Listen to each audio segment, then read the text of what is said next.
Hello दोस्तों, नमस्कार। Santoshi IAS में आप सभी का एक बार फिर स्वागत है। जैसा कि आप सब जानते हैं, यहाँ पर डेली आपका मेंस और आंसर राइटिंग करवाया जाता है ताकि आप सबका जब भी आपका पेपर मेंस का आए, चाहे 2025 वाले 2024 वाले कोई भी स्टूडेंट हो, जब भी आपके सामने हो या कहीं पर प्रैक्टिस करने की बात हो, कोई भी आपका मेंस पेपर देने की बात हो, तो आपके अंदर एक कॉन्फिडेंस पहले से ही डेवलप रहे। मैं हमेशा कहता हूँ, आप किसी भी पेपर का अगर प्री दे रहे हैं, उसके साथ डेली 1-2 घंटा प्रैक्टिस सेट किया करिए मेंस का, क्योंकि अगर आपका एम है तो विदाउट मेंस के आपका क्लियर नहीं हो सकता। प्री मतलब कुछ नहीं है जब तक आप मेंस नहीं क्लियर करेंगे, ठीक है? तो याद रखेंगे, डेली प्रैक्टिस करिए, कहीं से भी प्रैक्टिस करिए, लेकिन प्रैक्टिस डेली करिए, 1 घंटा डेली करिए अगर आपका प्री चल रहा है पेपर बीच में तो, ठीक है? अगर प्री नहीं है तो आप 3-4 घंटे ले सकते हैं, लेकिन अगर प्री चल रहा है तो 1 घंटे से 1.5 घंटे डेली प्रैक्टिस किया करिए, ठीक है? तो आज हम देखते हैं यहाँ पर आपका क्या है। तो यहाँ पर आज यह 24 नंबर का प्रैक्टिस सेट है। यहाँ पर जो 24 नंबर का प्रैक्टिस सेट है, यहाँ पर देख सकते हैं ये वाले जो टॉपिक है ये हमने करवा दिए हैं। इसमें भी कई टॉपिक हम करवा दिए हैं। यहाँ पर हम आज राजभाषा टॉपिक होगा, ठीक है? तो राजभाषा का टॉपिक हम करवाएंगे। तो यहाँ से क्वेश्चन किस प्रकार से बन सकते हैं, देखते हैं किस प्रकार से होंगे। हाँ, देखिए, जो मैं प्रैक्टिस करवाता हूँ, यहाँ पर मेंस और प्री दोनों का यहाँ होता है। जो प्री के फैक्ट होते हैं आपके, उनको मैं यहाँ पर कंप्लीट करवाता हूँ, और मेंस का जो आंसर राइटिंग है वो तो चलता ही रहता है। तो चलते हैं, अभी देखिए यहाँ पर आपको वीडियो में काफी प्री के फैक्ट मिलेंगे जो कि आपके पेपर के लिए बहुत ही इंपॉर्टेंट होंगे। तो यहाँ पर चलते हैं, हम देखते हैं यहाँ पर क्या कह रहा है कि राजभाषा को परिभाषित करते हुए उत्तर प्रदेश की राजभाषा की औचित्यता बताइए। औचित्य मतलब उत्तर प्रदेश में राजभाषा की आवश्यकता क्यों पड़ी। उत्तर प्रदेश की राजभाषा जो आपकी ये हिंदी है, उसके साथ साथ क्या है, उर्दू भी है। तो इन सब की औचित्यता क्या है, क्यों ये लाया गया कॉन्सेप्ट, जो चलते हैं हम यहाँ पर देखते हैं। देखिए, पहले हम राजभाषा पढ़ने से पहले आपको एक वर्ड याद करना पड़ेगा, राजभाषा और राष्ट्रभाषा। इस दोनों में क्या करना पड़ेगा, अंतर याद करना पड़ेगा। अगर आपको राजभाषा और राष्ट्रभाषा में अंतर याद हो गया तो आपका थोड़ा सा काम आसान हो जाएगा। देखिए, अगर हम राजभाषा को या राष्ट्रभाषा को परिभाषा के आधार पर देखें, डिफिनीशन के आधार पर देखें, तो पहले राजभाषा होता क्या, देखिए राजभाषा क्या है। राजभाषा का प्रयोग कब होता है, देखिए राजभाषा जो सरकार के द्वारा सरकार के प्रशासनिक काम होते हैं, कानूनी कार्य होते हैं, उसमें अपनाया जाता है। क्या, राजभाषा। तो ये याद रख लेंगे, मैं यहाँ लिख देता हूँ। यहाँ देखिए, इस साइड में लिखना नहीं चाहिए, लेकिन मैं आपको सिर्फ बताने के लिए यहाँ पर इस साइड के में लिख रहा हूँ, ठीक है? सिर्फ आपको समझाने के लिए। अब यहाँ पर क्या होता है, मैं अगर राजभाषा याद रखूँ कि राजभाषा क्या होता है, तो राजभाषा क्या होता है, जो आपका सरकार के प्रशासनिक और कानूनी कार्यों में अपनाया जाता है, वो राजभाषा होता है। और राष्ट्रभाषा क्या होता है, राष्ट्रभाषा देखिए, राष्ट्रभाषा वह होता है जो देश के सांस्कृतिक और राष्ट्रीय पहचान की प्रतीक होती है, वो क्या होती है, वो राष्ट्रभाषा होती है, जो आमतौर पर नागरिकों के द्वारा बोली जाती है। मतलब वो चाहे बहुत सी लैंग्वेज में हो, कोई भी लैंग्वेज हो, वो हो जाता है। तो वो राष्ट्रभाषा होती है जो आमतौर पर नागरिकों के द्वारा बोली जाती है, वो राष्ट्रभाषा में आता है। और वो आपके सांस्कृतिक और राष्ट्रीय पहचान होती है, एकता को बनाए रखती है राष्ट्रभाषा। राजभाषा प्रशासनिक कार्यों में काम आती है, ठीक है? जो भी आपका प्रशासनिक कार्य होता है उसमें। अब एक क्वेश्चन ये होता है कि जो 243 होता है, उसमें राष्ट्रभाषा का दर्जा नहीं है।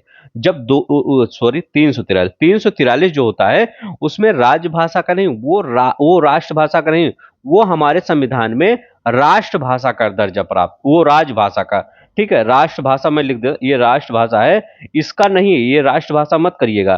343 आपका राजभाषा है, ठीक है? तो ये याद रख लेंगे, 343 किससे संबंधित है, राजभाषा से संबंधित है। ये क्वेश्चन काफी बार प्री में पूछा गया है। ये बहुत से पेपर ऐसे हुए हैं जहां पर पूछा गया, सिर्फ आईएएस पीसीएस की बात नहीं कर रहा हूं, बहुत से ऐसे एग्जाम है जहां पर पूछा गया है कि 343 राष्ट्रभाषा है कि राजभाषा है। तो याद रखेंगे, 343 क्या है, ये राजभाषा है, ना कि राष्ट्रभाषा है। क्यों, अब देखिए, अगर आपके संविधान में बोला जाए कि संविधान में संवैधानिक मान्यता राष्ट्रभाषा को प्राप्त है कि राजभाषा को प्राप्त है, तो संवैधानिक मान्यता, अभी मैं इसको सिर्फ थोड़ा सा एक्सप्लेन कर रहा हूं ताकि आपको याद, संवैधानिक मान्यता आपको ये राजभाषा को प्राप्त है, ठीक है? राष्ट्रभाषा को कोई कानूनी मान्यता नहीं प्राप्त है। राष्ट्रभाषा सिर्फ सांस्कृतिक और भावनात्मक रूप से स्वीकार की जाती है। राष्ट्रभाषा याद रखेंगे, राष्ट्रभाषा सिर्फ सांस्कृतिक और भावनात्मक रूप से स्वीकार की जाती है, लेकिन राजभाषा आपका संवैधानिक मान्यता प्राप्त है। क्यों? क्योंकि जिसका आर्टिकल होता है, आप देखते होंगे पॉलिटी में, जिसका आर्टिकल होता है वो संविधानिक, मतलब ऐसे ही याद कर लीजिए, जिसका आर्टिकल लिखा गया है आपके संविधान में वो संविधानिक हो गया। ठीक है, बस इतना तो अभी मैंने सिर्फ किसके बारे में बता दिया 5 मिनट में। 5 मिनट में हमने राजभाषा के बारे में और राष्ट्रभाषा के बारे में अंतर बता दिया, ताकि आपको समझ में आए कि हाँ ये होता क्या है। अब चलते हैं हम अपने क्वेश्चन पर, देखते हैं। लिखा गया है राजभाषा राष्ट्रभाषा से पृथक है। तो पृथक हम थोड़ा सा एक्सप्लेन कर दिए। देखिए पूरा आपको नहीं, यहाँ अगर लिखा होता है आंसर में कि राजभाषा राष्ट्रभाषा में अंतर बताइए, तब आप ये जो मैंने बताया लिख सकते हैं, लेकिन मैंने सिर्फ आपके दिमाग में रहे इसलिए यहाँ पर एक्सप्लेन किया हूँ। अर्थात राजभाषा का तात्पर्य किसी देश और राज्य के आधिकारिक शासकीय प्रयोजन में, यहाँ हमने क्या किया, अभी कहा कि प्रशासनिक चीजों में प्रयोग की जाती है। कहीं आप अदालत में गए, कहीं थाने में गए, या किसी सदन में गए, कहीं भी गए आप, ठीक है, तो वहां पर जो भाषा प्रयोग की वो राजभाषा प्रयोग की जाती है, ना कि राष्ट्रभाषा प्रयोग की जाती है। ठीक है, राष्ट्रभाषा सिर्फ इतना याद रखिएगा, वो सिर्फ सांस्कृतिक और भावनात्मक जुड़ाव होता है, बस। ठीक है, इतना ही याद रख लेंगे। में प्रयुक्त होता, आधिकारिक और प्रशासनिक प्रयोजन में प्रयुक्त होता भाषा से है। राजभाषा की अवधारणा हम निम्नलिखित लक्षणों से समझ सकते हैं, ये याद रखेंगे। किसके कौन से लक्षण होते हैं ये देखते हैं। अब यहाँ पर लक्षण देखिए, जहाँ परिभाषित करने लिखा गया परिभाषित ना, तो इसका लक्षण देख सकते हैं, कौन कौन से लक्षण होते हैं, कौन कौन से कह सकते हैं कि राजभाषा। अगर कोई आपसे पूछे, मान लीजिए इंटरव्यू में पूछ रहा है तो कि आप राजभाषा किसी भाषा को क्यों मनाना चाहिए, क्यों उसका लक्षण है, तो आप हमारे देश संविधान में क्या है, राजभाषा वर्णन किया गया राजभाषा का। ठीक है, तो हिंदी हमारी राजभाषा है, राष्ट्रभाषा नहीं है, हिंदी हमारी राजभाषा है। ठीक है, समस्त सार्वजनिक संस्थानों में बाध्यकारी प्रयोग, देखिए समस्त सार्वजनिक संस्थान जो होते हैं वहां पर क्या होता है, इसका प्रयोग किया जाता है, किसका, राजभाषा का। संबंधित राज्य विशेष में संपर्क के भाषा के रूप में किसका प्रयोग किया जाता है, तो संपर्क भाषा के रूप में राजभाषा का देखिए राजभाषा कुछ भी हो सकता है, तो मैं यहाँ पर अगर आपके दिमाग में सिर्फ हिंदी हो तो उसके लिए मैं बता रहा हूँ। ठीक है, तो यहाँ पर क्या कह रहा है, संबंधित राज्य विशेष में संपर्क की भाषा, मतलब एक दूसरे से लोग जो संपर्क करते हैं उससे ये राजभाषा है। संबंधित राज्य में बहुलता में प्रयुक्त, मतलब जो राजभाषा क्यों बनाई जाती है, क्योंकि लोगों के द्वारा वो ज्यादा से ज्यादा प्रयोग किया जाता है, इसलिए राजभाषा का दर्जा दे दिया जाता है। शासकीय प्रयोजन की भाषा, जो शासक में शासकीय चीजों में, जब आप शासकीय विभाग में जाएंगे तो क्या होगा, जो भाषाएं प्रयोग की जाती है, तभी तो आपका एक हिंदी का पेपर होता है। देखते नहीं, हिंदी का पेपर हो, चाहे वो आईएएस हो चाहे पीसीएस हो, 60 जगह हिंदी इंग्लिश का अलग से पेपर होता है आपका, इसीलिए ताकि कि स्टूडेंट को जो अभी शासकीय विभाग में आ रहा है उसको भाषा के बारे में पता है कि नहीं पता है, इसलिए ही होता है। तो ये देखिए इसके क्या है, इसके लक्षण है, ये याद रखें। देखिए एक यहाँ पर डायग्राम बना देंगे, तो डायग्राम बनाएंगे तो थोड़ा सा आपका क्या हो जाएगा, आसानी हो जाएगा एग्जामिनर की। आप एग्जामिनर को कितना कंफर्ट जोन में डालना चाहते हैं, अगर एग्जामिनर आपको, आप एग्जामिनर को जितना कंफर्ट जोन में डाल पाए उतना डालिए। अगर उसको अनकंफर्ट जोन में डालें तो आपका नंबर कम हो जाएगा, इतना ये जान लीजिए। उसको हमेशा कंफर्ट जोन में डालने की कोशिश करिए, क्योंकि दुनिया का कोई भी आदमी हो, कोई भी मतलब कोई भी प्रणाली हो, सभी क्या चाहते हैं, कंफर्ट जोन चाहते हैं, वो कहीं पे बैठा हो। ठीक है, कि चाहे एकदम अपर पे बैठा हो चाहे एकदम लोअर पे बैठा हो, सब क्या चाहते हैं, कंफर्ट जोन चाहते हैं। अगर आपको उनको पढ़वाने में कंफर्ट फील करा रहे हैं तो आपका नंबर ऑटोमेटिक बढ़ जाएगा। तो इसीलिए ऐसे डायग्राम बना दिया करिए जहां पर भी आवश्यकता हो। ठीक है, तो वैसे ही डायग्राम बनाया करिए, कुछ ऐसे डायग्राम बनाने से आपके नंबर बढ़ सकते हैं। भारतीय संविधान का अनुच्छेद 345 प्रत्येक राज्य को अपनी एक आधिकारिक राजभाषा चुनने का अधिकार देता है। तो 345 जो है, आर्टिकल 345 क्या कहता है कि प्रत्येक राज्य अपनी राजभाषा चुन सकते हैं। जैसे उत्तर प्रदेश हिंदी चुन सकता है, तमिलनाडु तमिल मतलब चुन सकता है, या उड़ीसा उड़िया चुन सकता है, राजस्थान राजस्थानी ऐसे सभी स्टेट क्या है, राजभाषा चुनने का अधिकार है।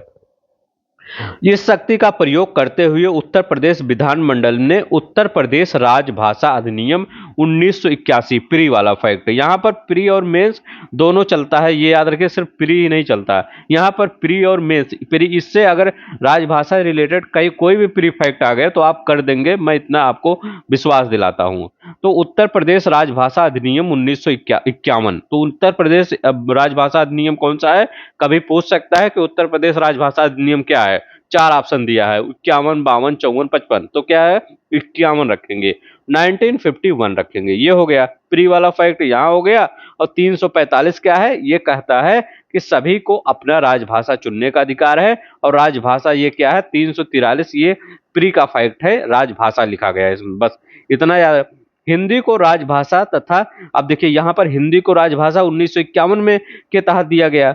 अब यहाँ पर 1989 में क्या किया गया, उर्दू को इसी एक्ट के तहत, 1951 के एक्ट के तहत उर्दू को सह राजभाषा, मतलब उर्दू भी उत्तर प्रदेश की जनसंख्या, काफी जनसंख्या है जो उर्दू बोलती है, इसीलिए सह राजभाषा, ये कई बार फैक्ट प्री में पूछा गया है, उर्दू को कब राजभाषा का सह राजभाषा, मतलब आपका हिंदी तो है ही है, इसके साथ आपका उर्दू है, तो उर्दू को सह राजभाषा का दर्जा कब दिया गया, ये 1989 में। तो ये देखिए इतना 3-4 फैक्ट आपका प्री का यहीं से आ गया। अब देखिए यहाँ क्या कह रहा है, उत्तर प्रदेश में उक्त निर्णयों की औचित्यता निम्न है, क्यों लोगों की जरूरत पड़ी कि उत्तर प्रदेश में हिंदी भाषा को राजभाषा का दर्जा दे दिया जाए, उसके पीछे आप थोड़ा कारण बता दीजिए, 1 2 3, इससे आपका क्या हो जाएगा, जो राइटिंग होगा वो अच्छा हो जाएगा।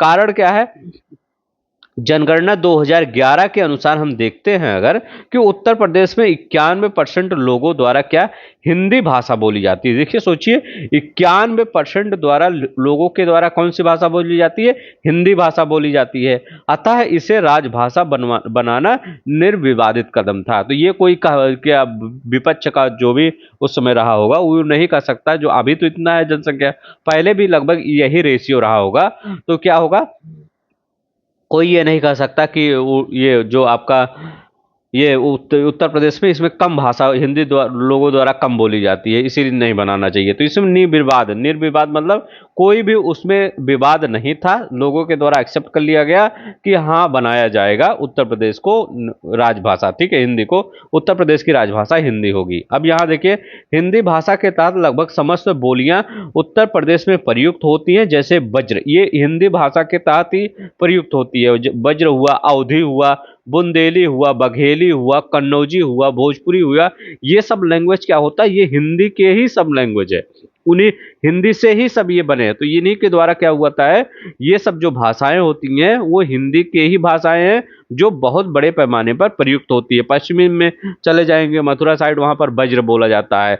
आप इधर आएंगे अयोध्या, लखनऊ, इस साइड कौन सा बोला जाता है, ये अवधी बोला जाता है। तो ये सब हर जगह, ये सब क्या आप कानपुर के साइड जाएंगे तो वहाँ कन्नौजी बोला जाता है। तो ये सब क्या होता है, लैंग्वेज ये सब हिंदी के ही निकले हुए लैंग्वेज है।